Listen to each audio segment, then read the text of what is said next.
But finally we came to that village which was to be the turning point in our travels. I savour nothing about that journey, not the freshness of the air, the coolness of the nights. I don't talk of it without a vague tremor even now.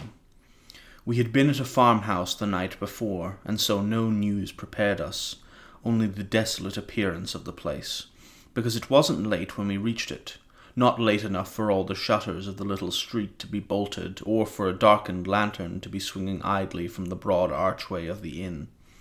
Refuse was collected in the doorways, and there were other signs that something was wrong. A small box of withered flowers beneath a shuttered shop window, a barrel rolling back and forth in the centre of the inn-yard. The place had the aspect of a town under siege by the plague. But even as I was setting Claudia down on the packed earth beside the carriage, I saw the crack of light beneath the inn door. "Put the hood of your cape up," she said quickly. "They're coming." Someone inside was pulling back the latch. At first all I saw was the light behind the figure of the very narrow margin she allowed. Then the light from the carriage lanterns glinted in her eye. "A room for the night," I said in German, "and my horses need tending badly." "The night's no time for travelling," she said to me in a peculiar, flat voice, "and with a child." As she said this, I noticed others in the room behind her. I could hear their murmurings and see the flickering of a fire. From what I could see, there were mostly peasants gathered around it, except for one man who was dressed much like myself in a tailored coat, with an overcoat over his shoulders, but his clothes were neglected and shabby. His red hair gleamed in the firelight. He was a foreigner, like ourselves, and he was the only one not looking at us. His head wagged slightly as if he were drunk. "My daughter's tired," I said to the woman.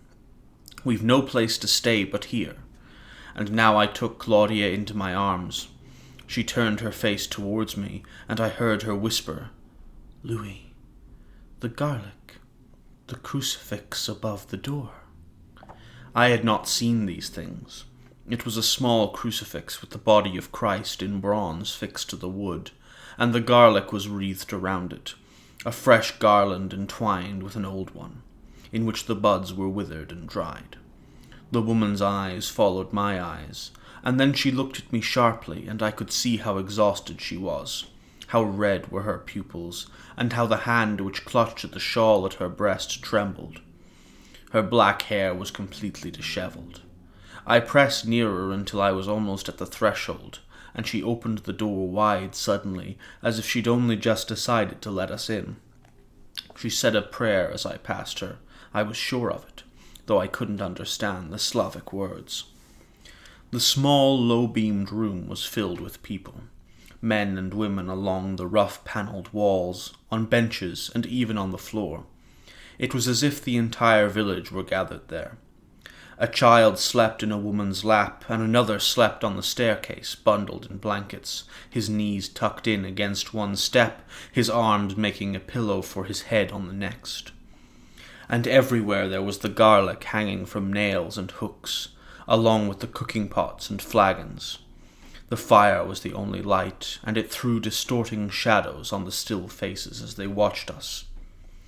No one motioned for us to sit or offered us anything, and finally the woman told me in German I might take the horses into the stable if I liked. She was staring at me with those slightly wild, red-rimmed eyes, and then her face softened. She told me she'd stand at the inn door for me with a lantern, but I must hurry and leave the child here. But something else had distracted me.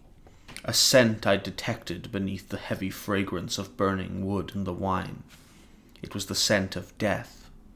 I could feel Claudia's hand press my chest, and I saw her tiny finger pointing to a door at the foot of the stairs. The scent came from there. The woman had a cup of wine waiting when I returned, and a bowl of broth. I sat down, Claudia on my knee, her head turned away from the fire towards the mysterious door. All eyes were fixed on us as before, except for the foreigner. I could see his profile now clearly.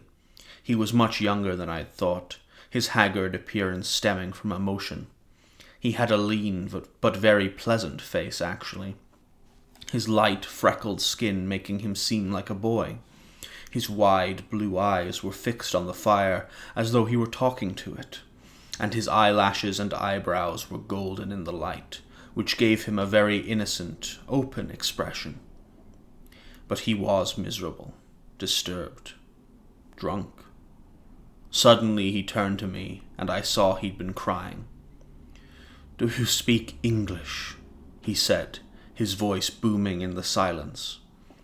"Yes, I do," I said to him, and he glanced at the others triumphantly. They stared at him stonily. "You speak English!" he cried, his lips stretching into a bitter smile, his eyes moving around the ceiling and then fixing on mine. "Get out of this country," he said. "Get out of it now. Take your carriage, your horses. Drive them till they drop, but get out of it." Then his shoulders convulsed as if he were sick. He put his hand to his mouth. The woman who stood against the wall now, her arms folded over her soiled apron, said calmly in German, "At dawn you can go. At dawn." "But what is it?" I whispered to her. And then I looked to him. He was watching me, his eyes glassy and red. No one spoke. A log fell heavily in the fire. Won't you tell me?" I asked the Englishman gently. He stood up. For a moment I thought he was going to fall.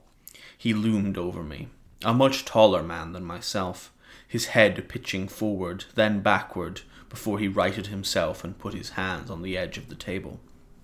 His black coat was stained from wine, and so was his shirt cuff. "You want to see?" He gasped as he peered into my eyes. "Do you want to see for yourself?" There was a soft, pathetic tone to his voice as he spoke these words. "Leave the child," said the woman abruptly, with a quick, imperious gesture. "She's sleeping," I said, and, rising, I followed the Englishman to the door at the front of the stairs. There was a slight commotion as those nearest the door moved away from it, and we entered a small parlour together. Only one candle burned on the sideboard, and the first thing I saw was a row of delicately painted plates on a shelf. There were curtains on the small window, and a gleaming picture of the Virgin Mary and Christ Child on the wall. But the walls and chairs barely enclosed a great oak table, and on that table lay the body of a young woman, her white hands folded on her breast, her auburn hair mussed and tucked about her thin white throat and under her shoulders. Her pretty face was already hard with death. Amber rosary beads gleamed around her wrist and down the side of her dark wool skirt, and beside her lay a very pretty red felt hat with a wide, soft brim and a veil, and a pair of dark gloves. It was all laid there as if she would very soon rise and put these things on, and the Englishman patted the hat carefully now as he drew close to her. He was on the verge of breaking down altogether. He'd drawn a large handkerchief out of his coat, and he had put it to his face. "Do you know what they want to do with her?" he whispered as he looked at me. "Do you have any idea?" The woman came in behind us and reached for his arm, but he roughly shook her off. "Do you know?" he demanded of me with his eyes fierce. "Savages!" "You stop now," she said under her breath. He clenched his teeth and shook his head, so that a shock of his red hair loosened in his eyes. You get away from her," he said to the woman in German. "Get away from me!" Someone was whispering in the other room. The Englishman looked again at the young woman, and his eyes filled with tears. "So innocent," he said softly, and then he glanced at the ceiling, and making a fist with his right hand, he gasped, "Damn you, God! Damn you!" "Lord," the woman whispered, and quickly she made the sign of the cross. "Do you see this?" he asked me, and he pried very carefully at the lace of the dead woman's throat, as though he did not wish to actually touch the hardening flesh. There on her throat, unmistakable, were the 2 puncture wounds, as I'd seen them 1,000 times upon 1,000 engraved in the yellowing skin. The man drew his hands up to his face, his tall, lean body rocking on the balls of his feet. "I think I'm going mad," he said.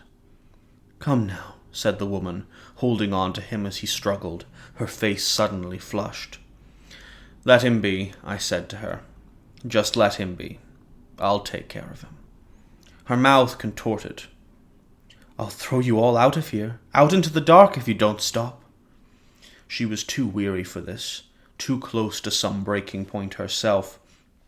But then she turned her back on us, drawing her shawl tight around her, and padded softly out, the men who'd gathered at the door making way for her. The Englishman was crying. I could see what I must do, but it wasn't only that I wanted so much to learn from him, my heart pounding with silent excitement. It was heartrending to see him this way. Fate brought me too mercilessly close to him. "I'll stay with you," I offered, and I brought 2 chairs up beside the table. He sat down heavily, his eyes on the flickering candle at his side. I shut the door, and the walls seemed to recede and the circle of the candle to grow brighter around his bowed head. He leaned back against the sideboard and wiped his face with the handkerchief. Then he drew a leather-bound flask from his pocket and offered it to me, and I said no. "Do you want to tell me what happened?" He nodded. "Perhaps you can bring some sanity to this place," he said. "You're a Frenchman, aren't you? You know, I'm English." "Yes," I nodded. And then, pressing my hand fervently, the liquor so dulling his senses that he never felt the coldness of it, he told me his name was Morgan, and he needed me desperately, more than he'd ever needed anyone in his life. And at that moment, holding that hand, feeling the fever of it, I did a strange thing. I told him my name, which I confided to almost no one. But he was looking at the dead woman as if he hadn't heard me, his lips forming what appeared to be the faintest smile, the tears standing in his eyes. His expression would have moved any human being. It might have been more than some could bear. "I did this," he said, nodding. "I brought her here," and he raised his eyebrows as if wondering at it. "No," I said quickly. "You didn't do it. Tell me who did." But he seemed confused, lost in thought. "I'd never been out of England," he started. "I was painting, you see." As if it mattered now. The paintings, the book. I thought it all so quaint, so picturesque. His eyes moved over the room, his voice trailing off. For a long time he looked at her again, and then softly said to her, "Emily." And I felt I'd glimpsed something precious he held to his heart. Gradually, then, the story began to come. A honeymoon journey through Germany into this country, wherever the regular coaches would carry them, wherever Morgan found scenes to paint. And they'd come to this remote place finally because there was a ruined monastery nearby, which was said to be a very well-preserved place. But Morgan and Emily had never reached that monastery. Tragedy had been waiting for them here. It turned out the regular coaches did not come this way, and Morgan had paid a farmer to bring him by cart. But the afternoon they arrived, there was a great commotion in the cemetery outside of town. The farmer, taking one look, refused to leave his cart to see further. It was some kind of procession, it seemed, Morgan said, with all the people outfitted in their best, and some with flowers. And the truth was, I thought it quite fascinating. I wanted to see. I was so eager. I had the fellow leave us, bags and all. We could see the village just up ahead. Actually, it was I more than Emily, of course, but she was so agreeable, you see. I left her finally, seated on our suitcases, and I went up the hill without her. Did you see it when you were... Sorry, that's strange. Did you see it when you were coming? The cemetery? No, of course you didn't. Thank God. Thank God that carriage of yours brought you here safe and sound. Though if you'd driven on, no matter how bad off your horses were... He stopped. "What's the danger?" I urged him, gently. "Ha ha, danger. Barbarians," he murmured, and he glanced at the door. Then he took another drink from his flask and capped it. "Well, it was no procession. I saw that right off," he said. "The people wouldn't even speak to me when I came up. You know what they are. But they had no objection to letting me watch. The truth was, you wouldn't have thought I was standing there at all. You wouldn't believe me when I tell you what I saw, but you must believe me, because if you don't, I'm mad. I know it." "I will believe you. Go on," I said. "Well, the cemetery was full of fresh graves. I saw that at once. Some of them with new wooden crosses, and some of them just mounds of earth with the flowers still fresh, and the peasants there. They were holding flowers, a few of them, as though they meant to be trimming these graves, but all of them were standing stock still, their eyes on these two fellows who had a white horse by the bridle.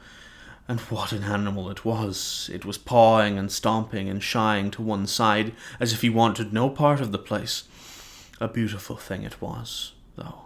A splendid animal, a stallion, and pure white. Well, at some point, and I couldn't tell you how they agreed upon it, because not a one of them said a word, one fellow, the leader I think, gave the horse a tremendous whack with the handle of a shovel, and it took off up the hill, just wild. You can imagine I thought that was the last we'd see of the horse for a while for sure, but I was wrong. In a minute it had slowed to a gallop, and it was turning around amongst the old graves and coming back down the hill towards the newer ones. And the people all stood there watching it. No one made a sound. And here it came trotting right over the mounds, right through the flowers, and no one made a move to get a hold of the bridle, and then suddenly it came to a stop, right on one of the graves. He wiped at his eyes, but his tears were almost gone. He seemed fascinated with this tale, as I was. "Well, here's what happened," he continued. "The animal just stood there, and suddenly a cry went up from the crowd. No, it wasn't a cry. It was as though they were all gasping and moaning, and then everyone went quiet, and the horse was just standing there, tossing its head. And finally this fellow who was the leader burst forward and shouted to several of the others, and one of the women, she screamed and threw herself on the grave almost under the horse's hooves. I came up then as close as I could. I could see the stone with the deceased's name on it. It was a young woman, dead only 6 months. The date's carved right there. And there was this miserable woman on her knees in the dirt, with her arms around the stone now, as if she meant to pull it right up to the earth, out of the earth, and these fellows trying to pick her up and get her away. Now, I almost turned back, but I couldn't, not until I saw what they meant to do. And, of course, Emily was quite safe, and none of these people took the slightest notice of either of us. Well, 2 of them finally did have the woman up, and then the others came over with shovels and had begun to dig right into the grave. Pretty soon one of them was down in the grave, and everyone was so still you could hear the slightest sound. That shovel digging in there, and the earth thrown up in a heap. I can't tell you what it was like. Here was the sun high above us, and not a cloud in the sky, and all of them standing around, holding on to one another now, and even that pathetic woman. He stopped now because his eyes had fallen on Emily. I just sat there waiting for him. I could hear the whiskey when he lifted the flask again, and I felt glad for him that there was so much there, that he could drink it and deaden this pain. "It might as well have been midnight on that hill," he said, looking at me, his voice very low. "That's how it felt. And then I could hear this fellow in the grave. He was cracking the coffin lid with his shovel. Then out came the broken boards. He was just tossing them out, right and left, and suddenly he let out an awful cry. The other fellows drew up close, and all at once there was a rush to the grave, and then they all fell back like a wave, all of them crying out, and some of them turning and trying to push away, and the poor woman, she was wild, bending her knees, and trying to get free of those men that were holding on to her. Well, I couldn't help but go up. I don't suppose anything could have kept me away. And I'll tell you, that's the first time I've ever done such a thing, and God help me, it's to be the last. Now, you must believe me, you must. But there, right there in that coffin, with that fellow standing on the broken boards over her feet, was the dead woman. And I tell you, she was as fresh as pink. His voice cracked, and he sat there, his eyes wide, his hands poised as if he held something invisible in his fingers, pleading with me to believe him. As pink as if she were alive. Buried 6 months, and there she lay. The shroud was thrown back off her, and her hands lay on her breast, just as if she were asleep. He sighed. His hands dropped to his leg, and he shook his head, and for a moment he just sat staring. "I swear to you," he said. And then this fellow who was in the grave, he bent down and lifted the dead woman's hand. I tell you, that arm moved as freely as my arm, and he held her hand out as if he were looking at her nails. Then he shouted to the woman, Then he shouted, and that woman beside the grave, she was kicking at those fellows and shoving at the earth with her foot, so it fell right down in the corpse's face and hair. And oh, she was so pretty, that dead woman. Oh, if you could have seen her, and what they did then. "Tell me what they did," I said to him softly, but I knew before he said it. "I tell you," he said, "I don't know the meaning of something like that until I see it. We don't know the meaning of something like that until we see it." And he looked at me, his eyebrow arched as if he were confiding a terrible secret. "We just don't know." "No, we don't," I said. "I'll tell you. They took a stake, a wooden stake, mind you, and this one in the grave, he took the stake with a hammer and put it right to her breast. I didn't believe it. And then, with one great blow, he drove it right into her. I tell you, I couldn't have moved even if I'd wanted to. I was rooted there. And then that fellow, that beastly fellow, he reached up for his shovel, and with both arms he drove it sharp right into the dead woman's throat. The head was off like that. He shut his eyes, his face contorted, and put his head to the side. I looked at him, but I wasn't seeing him at all. I was seeing this woman in her grave. Sorry, that's not the man talking. I looked at him, but I wasn't seeing him at all. I was seeing this woman in her grave with the head severed, and I was feeling the most keen revulsion inside myself, as if a hand were pressing on my throat, and my insides were coming up inside me, and I couldn't breathe. Then I felt Claudia's lips against my wrist. She was staring at Morgan, and apparently she had been for some time. Slowly Morgan looked up at me, his eyes wild. "It's what they want to do with her," he said. "With Emily. Well, I won't let them." He shook his head adamantly. "I won't let them. You've got to help me, Louis." His lips were trembling, and his face so distorted now by his sudden desperation that I might have recoiled from it despite myself. "The same blood flows in our veins, you and I.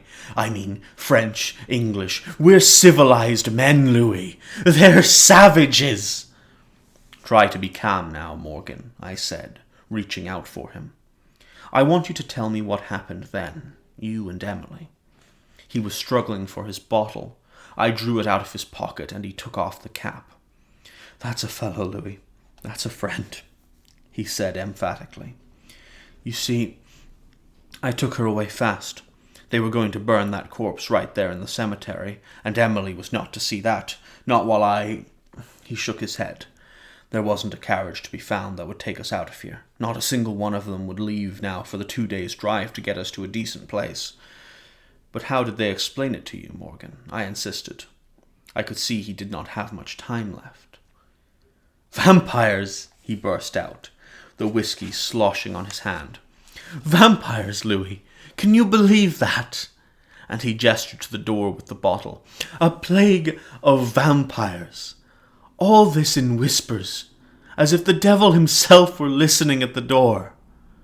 Of course, God have mercy, they put a stop to it. That unfortunate woman in the cemetery, they'd stopped her from clawing her way up nightly to feed on the rest of us." He put the bottle to his lips. "Oh, God," he moaned. I watched him drink, patiently waiting. And Emily, he continued, she thought it fascinating. What with the fire out there and a decent dinner and a proper glass of wine, she hadn't seen that woman.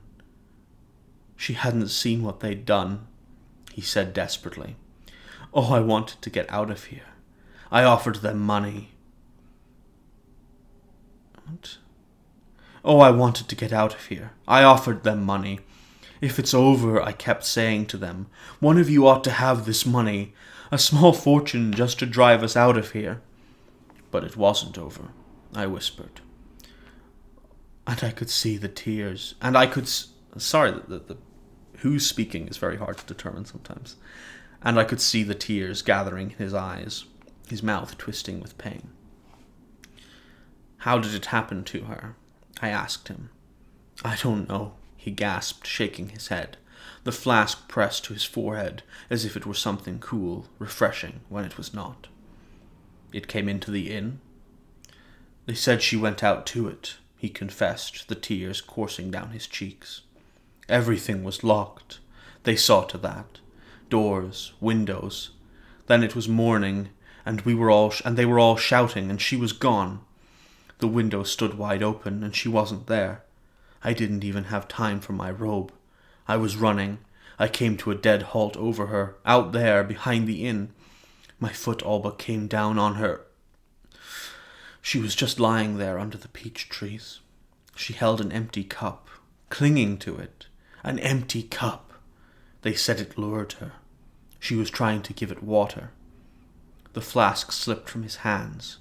He clapped his hands over his ears, his body bent, his head bowed. For a long time I sat there watching him.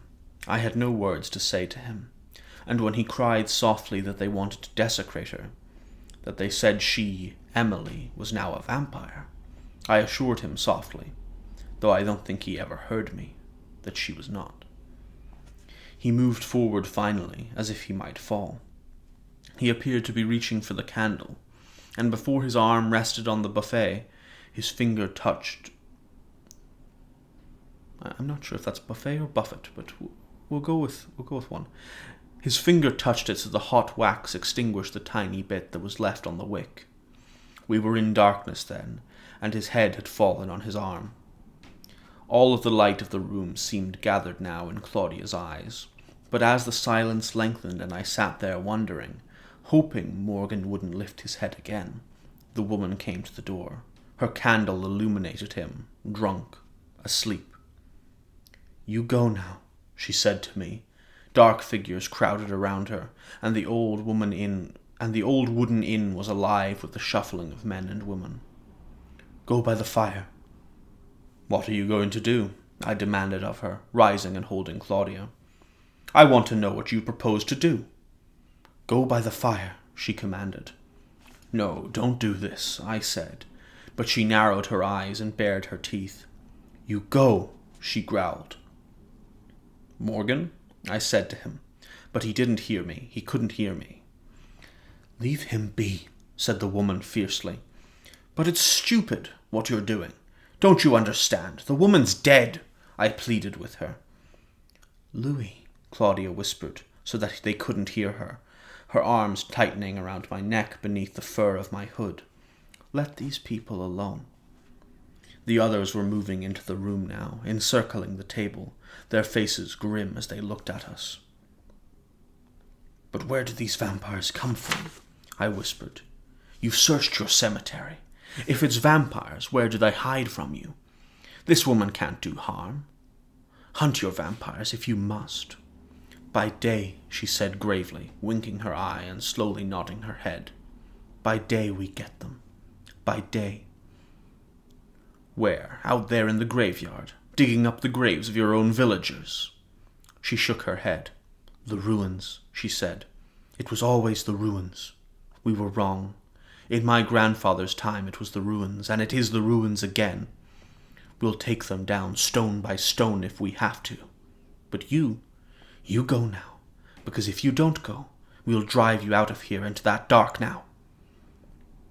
And then, out from behind her apron, she drew her clenched fist with the stake in it, and held it up in the flickering light of the candle. You hear me? "You go," she said, and the men pressed in close behind her, their mouths set, their eyes blazing in the light. "Yes," I said to her. "Out there. I would prefer that. Out there." And I swept past her, almost drawing her aside, seeing them scuttle back to make way. I had my hand on the latch of the inn door and slid it back with one quick gesture. "No!" cried the woman in her guttural German. "You're mad!" And she rushed up to me and then stared at the latch, dumbfounded. She drew her hands up against the rough boards of the door. "Do you know what you do?" "Where are the ruins?" I asked her calmly. "How far? Do they lie on the left of the road or to the right?" "No, no," she shook her head violently. I pried the door back and felt the cold blast of air on my face. One of the women said something sharp and angry from the wall, and one of the children moaned in its sleep. "I'm going. I want one thing from you. Tell me where the ruins lie, so I may stay clear of them. Tell me." "You don't know. You don't know," she said, and then I laid my hand on her warm wrist and drew her slowly through the door, her feet scraping on the boards, her eyes wild. The men moved nearer, but as she stepped out against her will into the night, they stopped. She tossed her head, her hair falling down into her eyes glaring at my hand and at my face. "Tell me," I said. I could see she was staring not at me, but at Claudia. Claudia had turned towards her, and the light from the fire was on her face. The woman did not see the rounded cheeks nor the pursed lips, I knew, but Claudia's eyes, which were gazing at her with a dark, demonic intelligence. The woman's teeth bit down into the flesh of her lip. "To the north or south?" "To the north," she whispered. "To the left or the right?" "The left." "And how far?" Her hand struggled desperately. 3 miles, she gasped, and I released her so that she fell back against the door, her eyes wide with fear and confusion. I had turned to go, but suddenly behind me she cried out for me to wait. I turned to see she'd ripped the crucifix from the beam over her head, and she had it thrust out towards me now. And out of the dark nightmare landscape of my memory, I saw Babette gazing at me as she had so many years before, saying those words, "Get thee behind me, Satan." But the woman's face was desperate. "Take it, please, in the name of God," she said, "and ride fast." And the door shut, leaving Claudia and me in total darkness. And that's where we're going to leave it for today. Alright, so that's another section of Interview with the Vampire. A few more pages today than normal, mainly because it worked better as a coherent segment to keep all that stuff together. It might be a bit weird over the next few days because this segment is a bit hard to break up, but I'll work something out and it'll all work out in the end. Regardless, what are some of the cool things that we saw today? I think the first thing to note is that this segment in particular has a lot of confrontations with many of the classical vampire stereotypes. Some of the ones we see on display, we have garlic, we have crucifixes, we have a corpse not being decayed as a sign of vampirism, fingernail growth on a corpse being a sign of vampirism, the usage of stakes, the decapitation of bodies, that kind of thing. All present, all traditional beliefs about vampires. And as before, as I kind of briefly went over when this first came up, I think what the text is doing in this regard is displaying its subversion of vampire stereotypes very blatantly. Essentially, it's adding, I think, to the horror aspect of the story by pointing out that these monsters are far more subtle than the traditional vampire would appear to be. All of these preparations you can make are useless against the covert vampires of Anne Rice's world. which makes them far more menacing because they are horrific, monstrous creatures that live among us, essentially. And all of the ways we would traditionally have thought of identifying them are, in fact, completely useless, and indeed, they laugh in the face of them, and more to the point, their inability to be affected by these things serves as evidence of them not being such things, as indicated by the fact that Louis is allowed into the inn and nobody identifies him as a vampire, even though he walks under a crucifix, he goes past the garlic, and all of that is believed to prevent vampires, and as such they're willing to trust Louis, who is of course a vampire.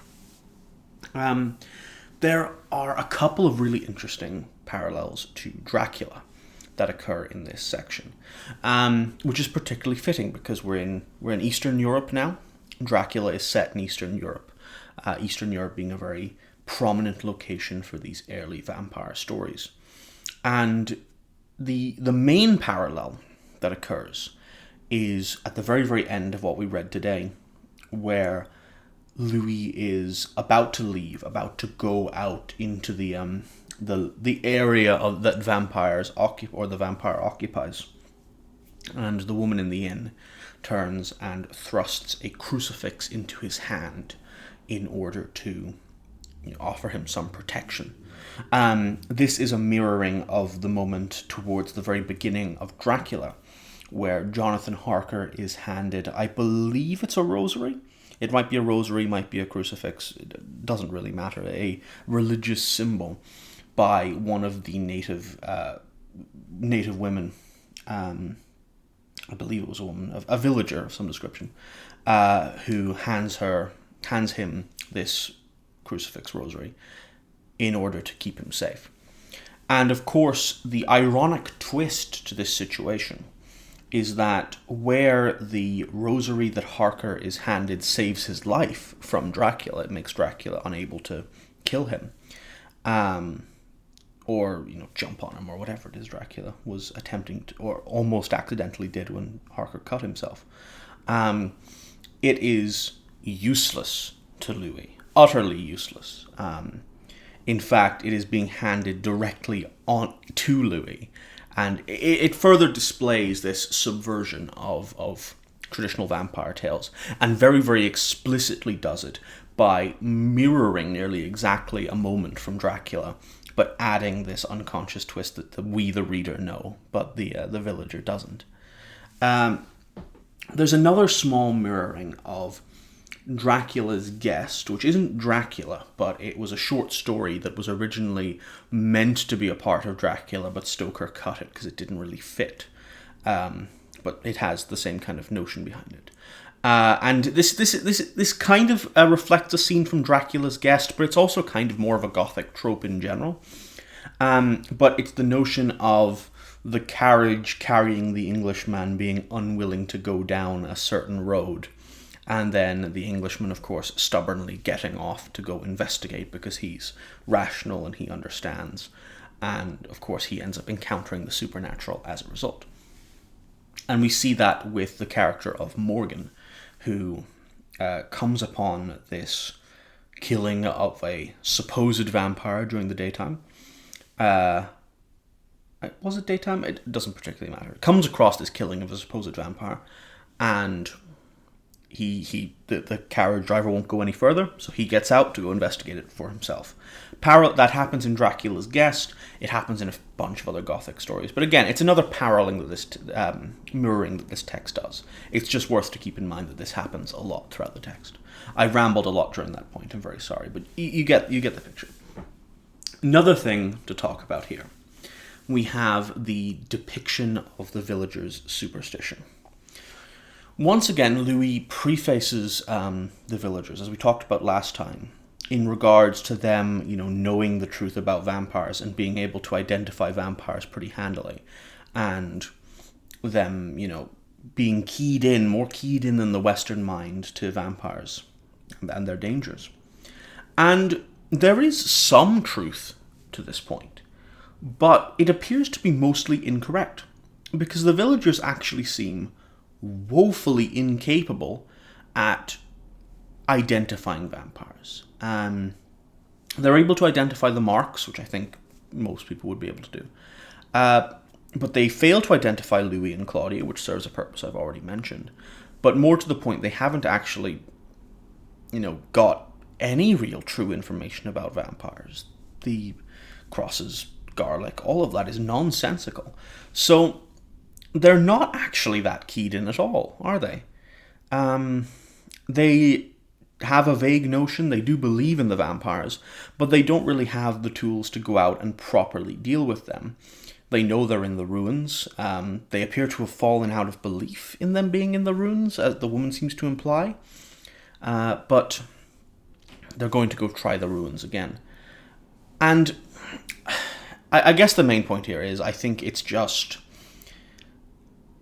a bit clumsily written, to be honest, I think is the main problem here, where Anne Rice / Louis, I won't make ultimate conclusions as to which is really speaking here, wants to portray these villagers as having some deeper insight that, other people wouldn't, and kind of putting them in this very exoticized light as a result, a pretty insensitive and exoticized light. When in reality, it's just that, like anyone, they identify that people are being killed in unusual ways, and they're trying to find conclusions as to how that may be happening. I think that's more accurately the case. Regardless, we have the Englishman describes them as savages. And what's interesting here is that Louis appears to agree to a degree. Louis certainly sides with Morgan over the locals. And, Louis does side with Morgan over the locals. And I think the main point here is to consider that if they are supposedly so effective and good at what they're doing in Louis's mind, then why is it the case that it's ultimately Louis who actually goes out and solves the problem? It becomes this weird depiction of Louis as this rational Western savior who combines the belief in the supernatural with Western scientific rigor and actually deals with the situation. It's a bit of an iffy portrayal that I'm not massive on, but it's interesting to think about and cool regardless. My thoughts are all over the place today, I apologize. Anyway, another thing to consider is when Louis is talking to Morgan. Louis talks and even mentions and hints at the idea of him being moved by the suffering of Morgan, which is strange because he's never really previously been too fazed by people crying in front of him. When Lestat murdered the two women previously, he just kind of stood there and talked about his internal suffering. And it bothered him a little that these women were dying, but he didn't get too fazed by them screaming and crying and being locked in coffins and that kind of thing. So, what is so unique about Morgan's situation that Louis seems almost willing to start a fight with the entire inn in defense of this random Englishman he just met in order to stop these superstitious villagers from desecrating the corpse of his wife? I think mainly what this comes down to is it potentially has something to do with Louis' view of women. Louis, as we've kind of discussed, he definitely has this view of women as something to be possessed, property, essentially, and therefore perhaps he sympathizes with Morgan's possession of his wife and his ownership over her body in quite a literal sense. In this regard, but a more metaphorical sense overall. And he doesn't particularly sympathize with suffering. And as such, when he sees Morgan trying to protect the body of his wife, quite literally, from the villagers' superstitious influence, he sympathizes with that because he wants to defend Morgan's, manly right or whatever. I think that's a potential look into it in that regard. Another problem with the villagers' superstition is, like, the villagers seem to get everything wrong in their superstition, yet for some reason Rice/Louis portrays them as really keyed in and smart as a result of it. It's strange. I don't think it's great. Anyway, that's that. There's one final thing to talk about here, and that is it's a great. This scene here is a great example of Claudia's need for Louis, because quite simply there is no way Claudia could get this kind of information on her own. Claudia needs Louis to get the information that will help her find vampires. Nobody would be willing to take Claudia seriously because of her state as a child, and that is evidenced by the fact that the woman in the inn makes Claudia stay in the other room, or makes her, won't leave her there unless she's clearly asleep, because she doesn't believe that Claudia can be taken seriously /trusted / will be traumatized by the information that will be put in front of her. So just another tiny example of why Claudia does need Louis in this regard. So yeah, that's my analysis for today. Very all over the place, very rambly. I apologize. I don't have my thoughts quite as together today, but I hope there was still something interesting there to consider. And I will be back again tomorrow with another section of Interview with the Vampire, so I'll see you then.